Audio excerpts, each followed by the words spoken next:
members of the Lafferty family, I think if this case screams out anything, it screams out the fact that mind-altering substances are not an answer. Learning to live life on life's terms, embracing grief, processing it is critically important. You know, there's an adage out there that says that hurt people hurt people. That's what happened here.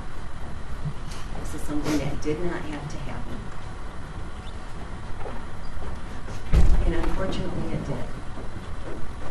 Ms. Jones, in my opinion, you have been shown a tremendous amount of grace from Jamison's family. Very seldom do I have victims stand up in court and seek anything but the absolute worst for the perpetrator. And yet I heard both his mother and his father expressing their forgiveness to you. I'm so thankful that they have that firm foundation of faith in which to proceed and to move forward.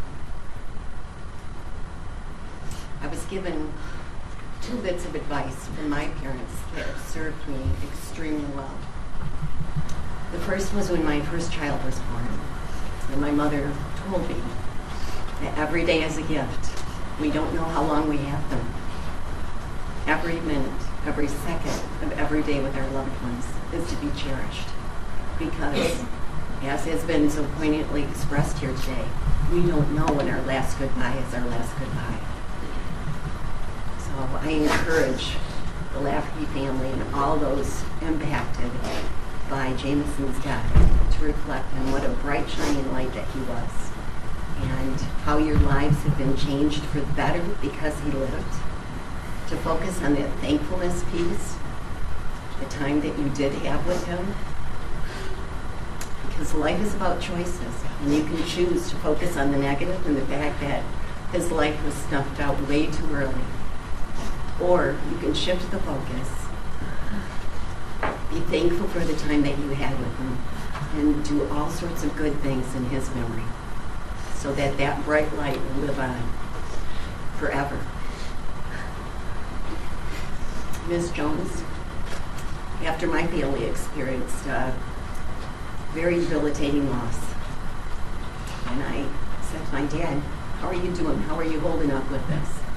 He said, "You know, I found that the quicker you accept things, accept responsibility, and do your best to make amends, that's really the only thing that can be asked of you at this point.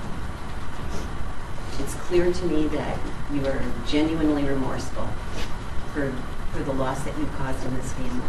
And as Mr. Navis pointed out, your life has fallen far short of what we would want for somebody in our community.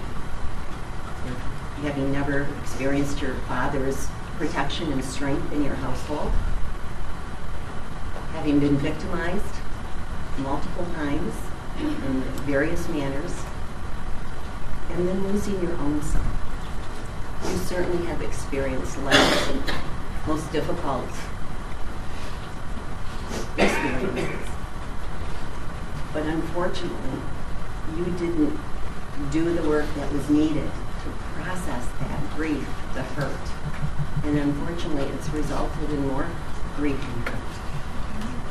But what you can do moving forward is to turn from substances, recognizing that they only make things worse, and embrace a life of doing good, and doing it in his memory and in his honor. You know, I thought as I was preparing for this sentencing, very seldom do we hear in the media from a defendant who has terminated a life. Do we hear of this person going on and doing good things in memory of that light and that life that was ended? And that's something that you can do. You know, this is a time for accountability. And this court was faced with a decision early on when I met with your attorney and Mr. Loy in terms of fashioning an appropriate sentence that would hold you accountable, that would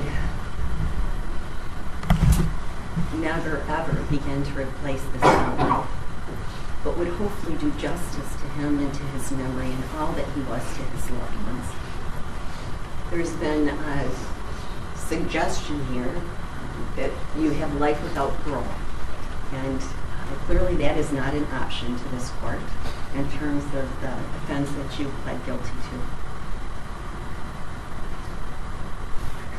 And it was important to me when I met with counsel to afford the family some sense of assurance, short of going through a trial, because that too is devastating and wreaks such an impact on families and communities. And so when I had met with counsel, and after I had an opportunity to hear from Mr. Belay and Mr.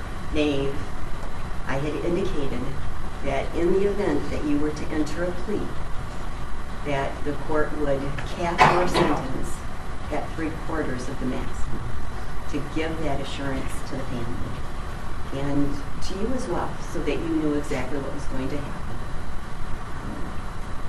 There has been reference here that you should plead guilty, but yet from a legal perspective, it's clear to me that you were in such a sense of distress on the night that that occurred, and living your own pain under the influence of substances, that you do not have the proper recall that would be required for this court to be able to accept a guilty plea from you. Coming in here today, accepting responsibility and apologizing to the family, I think is the very next best thing that you could possibly do for this family, to give them hopefully some semblance of peace and the strength to continue to persevere each day without Jameson Abram Lafferty. His full name.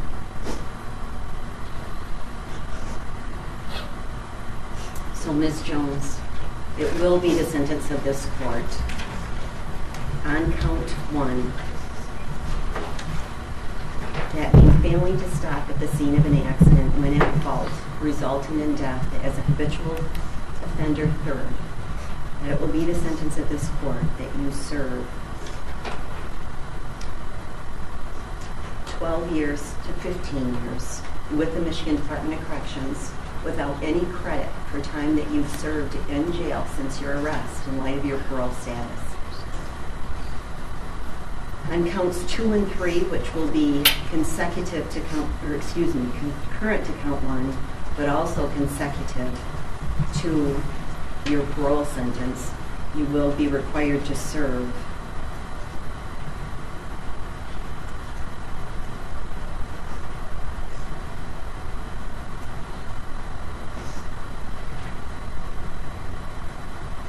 57 months to 10 years on each of those counts 2 and count 3. You will be required to pay restitution in the event that the family submits any restitution requests that have not been received to date, but the court will leave that open to them. There is a crime victims assessment of $130, $550 in court costs, $2,000 in a fine, $400 in attorney fees, and $68 in state costs.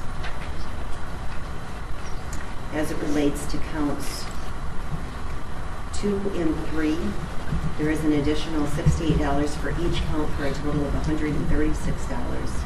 And again, restitution will be reserved to Steve Lawrence and Emily Hatter, the parents of the other victims who have not spoken here today, but whom this court is very mindful of have been impacted by your actions forever as well.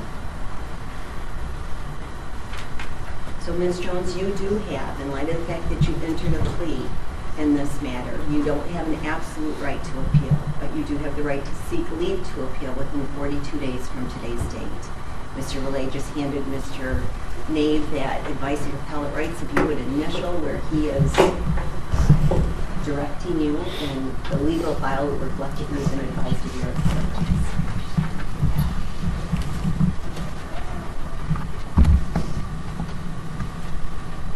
So 144 months in terms of the clarification, that being 12 years. So in this matter, in closing, again, I wish the Lafferty family I'm sorry, just the 17, you said 12 and 30, correct? The 12 to 15. I'm sorry, let me correct that, yes, 30 years in terms of the maximum. So what that means is that the minimum is the amount that you will be required to serve after you complete your parole sentence. And it will be interesting to see what the parole board does with that, in the sense that you are still in the midst of that sentence. So this sentence will not begin until such time as you are released on that parole sentence. So it will be up to a maximum of 30 years. So obviously your conduct and the choices that you make in prison, the people that you choose to align yourself with, will have a direct impact on how much of that 30 years you serve.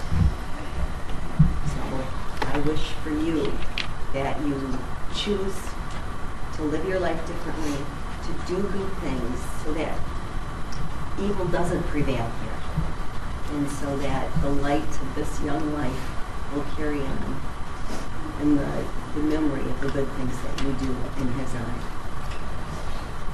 Thank you. That concludes the proceedings.